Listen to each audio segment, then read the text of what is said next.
Shalom, selamat pagi Bapak Ibu Saudaraku yang terkasih dalam Tuhan Yesus Kristus. Salam sejahtera untuk kita semua. Pagi ini kami mengajak kita semua untuk bersatu dalam renungan pagi melalui program Satu Hati Sapaan Tuhan Tiap Pagi. Mari kita menyatukan hati dan pikiran kita untuk sejenak merenungkan firman Tuhan, dan kita akan berdoa terlebih dahulu. Mari kita berdoa. Selamat pagi Bapa, selamat pagi Yesus, selamat pagi Roh Kudus. Kami bersama bersatu dalam doa, bersyukur untuk semua kasih setiamu dalam kehidupan kami, bersyukur atas penyertaan-Mu, atas perlindungan-Mu dalam kehidupan kami. Hingga saat ini kami masih boleh bernafas dan masih diizinkan untuk menjalani hari-hari kami. Kami juga mohon ampun Tuhan untuk setiap dosa dan salah kami, baik dalam perkataan, perbuatan maupun dalam pikiran kami. Bapa, jika sebentar kami akan mendengarkan sebagian dari firman-Mu, kiranya Engkau yang sucikan, terangi, dan bukakan mata hati dan pikiran kami, sehingga kami boleh mengerti akan rencana-Mu Bapa atas kehidupan kami, melalui firman yang Engkau bukakan pada kami pada pagi hari ini. Kami serahkan Tuhan waktu teduh kami dalam tangan pengasihan-Mu, berkati dan kuasai kami dengan Roh Kudus-Mu. Dalam nama Yesus kami berdoa dan bersyukur. Amin. Renungan Satu Hati pada pagi ini mengambil tema buah dari janji. Dan bacaan kita akan diambilkan dari kitab Rut pasal yang pertama ayat 16-17 yang akan dibacakan oleh Mbak Berta, salah seorang jemaat praremaja GKJ Condong Catur. Silahkan Mbak Berta. Bacaan firman Tuhan pagi ini terambil dari Rut 1 ayat 16 sampai dengan 17 yang demikian. Tetapi kata Rut, "Janganlah desak aku, meninggalkan engkau, dan pulang dengan tidak mengikuti engkau. Sebab kemana engkau pergi, ke situ jugalah aku pergi. Dan di mana engkau bermalam, di situ jugalah aku bermalam. Bangsamulah bangsaku, dan Allahmulah Allahku. Di mana engkau mati, aku pun mati di sana, dan di sanalah aku dikuburkan. Beginilah kiranya Tuhan menghukum aku, bahkan lebih lagi daripada itu, jikalau sesuatu apapun memisahkan aku dari engkau, selain daripada maut." Demikian firman Tuhan. Terima kasih Mbak Berta yang sudah membantu kita dalam membacakan firman Tuhan. Tuhan senantiasa memberkatimu. Nah, Bapak Ibu, saudaraku yang terkasih, tentunya kita sudah tidak asing lagi dengan kisah Alkitab tentang Rut dan Naomi. Di mana kalau kita membaca penuh satu perikop di pasal yang pertama ini, atau kita membaca utuh kitab Rut di pasal 1 sampai yang keempat, kita akan mendapatkan kisah tentang keluarga Naomi dan bagaimana sampai Rut menjadi menantunya, dan juga bagaimana kemudian mereka kehilangan suami-suami mereka karena lebih dulu menghadap Tuhan, dan bagaimana kemudian kehidupan Rut dan Naomi setelah mereka kembali ke Yehuda.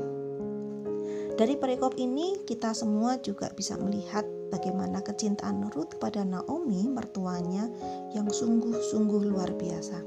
Dari sini kita melihat bagaimana keberhasilan Naomi dan juga keluarganya dalam mengajarkan dan membawa menantunya untuk hidup menurut Allah mereka.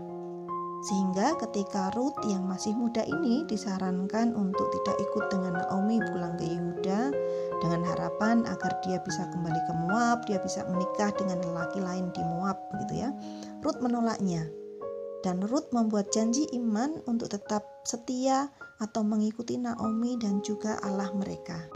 Dan di akhir kisah Rut ini kita akan melihat bahwa janji setianya kepada Tuhan ini dan juga janji setianya kepada mertuanya ini akan berbuah manis di masa depannya. Dan kita akan belajar saat ini dari kisah Rut. Kita akan belajar dan meneladani Rut dalam hidupnya sebagai orang muda terhadap orang yang lebih tua. Yang pertama, kita bisa belajar tentang janji setia kepada mertua. Nah, di zaman sekarang banyak sekali kita temukan hubungan antara menantu dan mertua yang banyak diwarnai dengan masalah dan juga penuh dengan hal-hal yang negatif. Hubungan yang seringkali tidak harmonis. Namun tidak demikian dalam hubungan antara Rut dan Naomi. Hubungan antara menantu dan mertua di mana hubungan mereka sangat baik dan harmonis meskipun suami Ruth atau anak Naomi ini sudah meninggal. Bagaimana Ruth tetap menghormati dan menghargai Naomi sebagai orang yang lebih tua.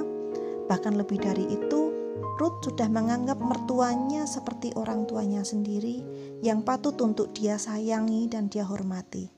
Pertanyaan refleksi buat kita semua. Masih adakah hubungan baik dalam keluarga kita antara menantu dan mertua, atau hubungan dalam keluarga kita yang lebih luas? Maukah kita seperti Ruth yang mau menanggalkan egonya sendiri untuk tetap bisa memiliki hubungan yang harmonis bersama mertuanya? Yang kedua, kita bisa belajar tentang Ruth yang memiliki janji yang sangat toleran. Nah, pada saat Ruth yang kebangsaan Moab menikah dengan anak Naomi yang adalah orang berkebangsaan Yehuda, saat itu dia berani mengakui kebangsaan suaminya dan juga keluarganya, serta mengikuti iman kepada Allah yang menjadi sesembahan dari suami dan keluarganya. Dan saat ini kita juga masih sering mendapati ada banyak masalah-masalah di rumah tangga karena pernikahan antar suku yang tentunya memiliki budaya dan atau kebiasaan yang berbeda, apalagi jika beda keyakinan. Namun tidak demikian dengan Ruth yang sangat toleran. Ketika dia menikah dan mengikuti suaminya, dia memiliki janji dengan tekad untuk setia sampai mati. Dan bagaimana dia tetap bertahan untuk tetap mengikuti Naomi kembali ke Yehuda dan tetap menyembah Allah dari kebangsaan asal Naomi. Ruth tidak kembali ke bangsanya dan sesembahan Allah Moab. Ruth tetap setia pada janjinya saat menikah dan mengikuti Allah dari keluarga suaminya. Pertanyaan refleksi buat kita semua. Apakah kita bisa seperti Ruth yang tetap setia kepada Allah yang kita sembah? Apakah kita bisa menghormati dan juga menghargai adanya perbedaan budaya dan atau kebiasaan dalam keluarga kita, sehingga kita tetap bisa menciptakan kehidupan keluarga yang harmonis? Dari kesetiaan Ruth pada janjinya, ada berkat Tuhan yang disediakan baginya. Ruth pada akhirnya dipertemukan dengan Boaz, seorang laki-laki dari kebangsaan Yehuda, seorang yang kaya raya, pemilik ladang jelai. Buah dari janji yang setia kepada mertua dan setia kepada Allah yang hidup menghasilkan masa depan yang bahagia bagi Ruth. Dan kita juga bisa membaca di kitab Matius pasal yang pertama ayat yang kelima, maka kita akan mendapati bahwa Boaz dan Ruth masuk dalam daftar silsilah Yesus Kristus. Langkah iman yang berani, jujur dan setia akan membuahkan masa depan dan hidup yang bahagia. Kiranya kita bisa meneladani Ruth dalam kehidupan kita. Amin. Tuhan memberkati kita semua. Mari kita.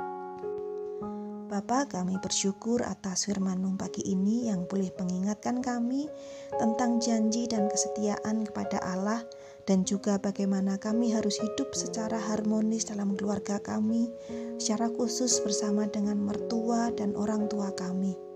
Ajarkan kami untuk bisa menghormati orang yang lebih tua dari kami dan juga berbagai perbedaan budaya yang ada dalam keluarga kami. Ajarkan kami untuk bisa tetap rukun dan akhirnya tercipta keluarga Allah yang harmonis dalam rumah tangga keluarga kami. Dan akhirnya kami semua boleh menjadi teladan bagi sesama kami dan menjadi berkat dimanapun kami berada. Terima kasih Tuhan. Amin. Demikian Bapak Ibu Saudaraku yang terkasih, selamat beraktivitas, Tuhan memberkati kita semua.